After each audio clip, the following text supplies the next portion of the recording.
आतंकिस्तान खबरदार हो जाओ, क्योंकि हिंदुस्तान के पास अब वो हथियार आ रहा है जो समंदर से उड़कर पाकिस्तान में आग लगा सकता है। जी हां, समंदर में आ रहा है कराची का killer Rafale marine fighter jet, जिसको लेकर आज ही बड़ी डील हुई है।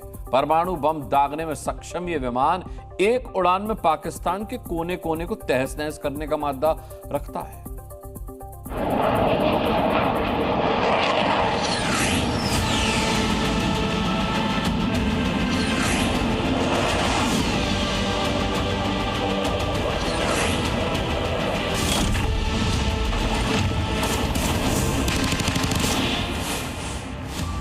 रफाल डील पर दस्तखत होते ही पाकिस्तान में भगदड़ मच गई है।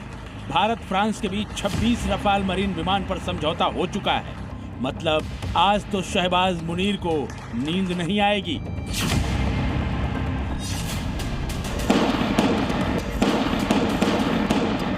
पहलगाम में आतंकी हमले ने हिंदुस्तान को छेड़ दिया है। अब आतंकिस्तान को हम छोड़ेंगे नहीं।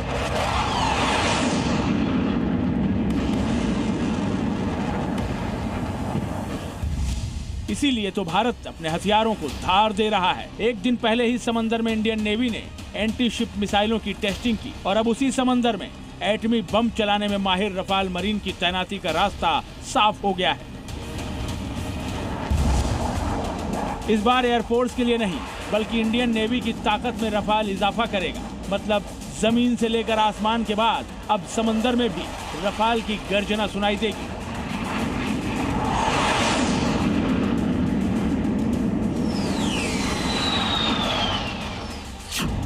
भारत और फ्रांस के बीच 63,000 करोड़ में 26 रफाल मरीन विमान की डील हुई है। फ्रांस की ओर से भारत को 22 सिंगल सीटर और 4 ट्विन सीटर रफाल मरीन विमान मिलेंगे। इस सौदे से आतंकिस्तान का बीपी बढ़ चुका है, क्योंकि समंदर में उतरने वाले रफाल मरीन के टारगेट पर पाकिस्तान के कराची से लेकर ग्वादर तक के कई इलाके होंगे।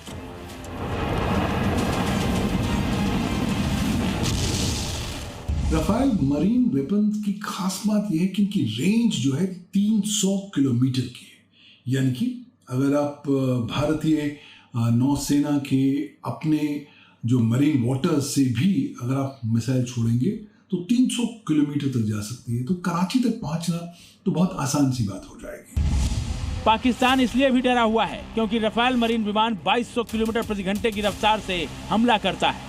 इसकी रेंज 3700 किलोमीटर तक है। यानी मुंबई के पास समंदर से टेक ऑफ करके ये विमान 500 किलोमीटर दूर कराची में हमला करके आसानी से वापस लौट आएगा। एक बार में रफाल अपने साथ 9000 किलोग्राम तक के हथियार ले जा सकता है। और रफाल मरीन इंडियन एयरफोर्स वाले रफाल से भी ज्यादा एडवांस होगा। ये फ्रांस के साथ भारत का रफाल को लेकर दूसरा करार है, जिसे मिलाकर अब भारत के पास टोटल 62 रफाल हो जाएंगे।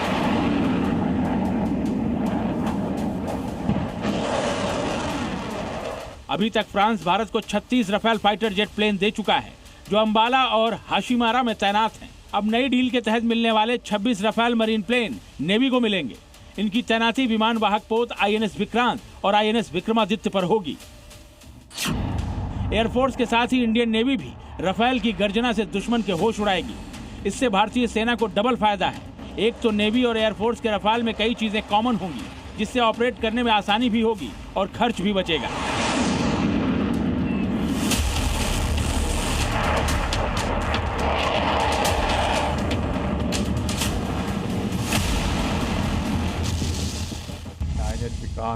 INS विक्रमादित्य के लिए और उम्मीद करते हैं कि ये जो आ रहे हैं ये स्कैल्प जो मिसाइल्स हैं जो एयर टू ग्राउंड 300 किलोमीटर उसका रेंज है, और मिट्योर है जो एयर टू एयर मिसाइल्स हैं जिनका रेंज तकरीबन 150 किलोमीटर है, और ये 106 एंटी शिप मिसाइल के साथ भी लैस हैं जिसका रेंज 70 किलोमीटर है।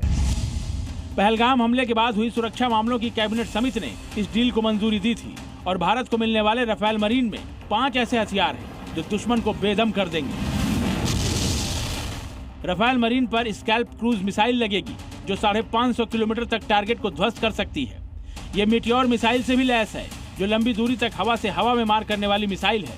इसकी ताकत को बढ़ाने के लिए लेजर गाइडेड बम और नॉन गाइडेड बम भी लगे हैं। इसमें ऐसा रडार लगा है जिसे दुश्मन जैम नहीं कर पाएगा। साथ ही ये हैमर जीपीसी से भी लैस है, जो जीपीएस के जरिए सटीक हमला करने में सक्षम है। यानी राफेल मरीन में कई ऐसे हथियार हैं जिनकी काट पाकिस्तान के पास नहीं है, और इसी से इस्लामाबाद तक हड़कंप मचा हुआ है। राफेल मरीन जब नए हथियार आज भारतीय नेवी ले रहा है तो उसकी सबसे खास बात है कि ये दुनिया के सबसे एडवांस्ड हथियारों में से एक है। दूसरी बात, इसमें बहुत ज़बरदस्त सेंसर्स लगे हुए हैं, लॉन्ग रेंज मिसाइल्स आप लॉन्च कर सकते हैं और आप अपने अटैक को इतना कारगर बना सकते हैं कि जो एनिमी राष्ट्र है उसको तैयारी करने के लिए समय नहीं मिल सकता। इस डील के तहत 26 राफेल एम लड़ाकू विमानों की डिलीवरी 2028-29 में शुरू होगी। तब तक वायुसेना के राफेल की दहाड़ ही शहबाज की सेना के मंसूबों को ध्वस्त कर देगी। ब्यूरो रिपोर्ट, जी मीडिया।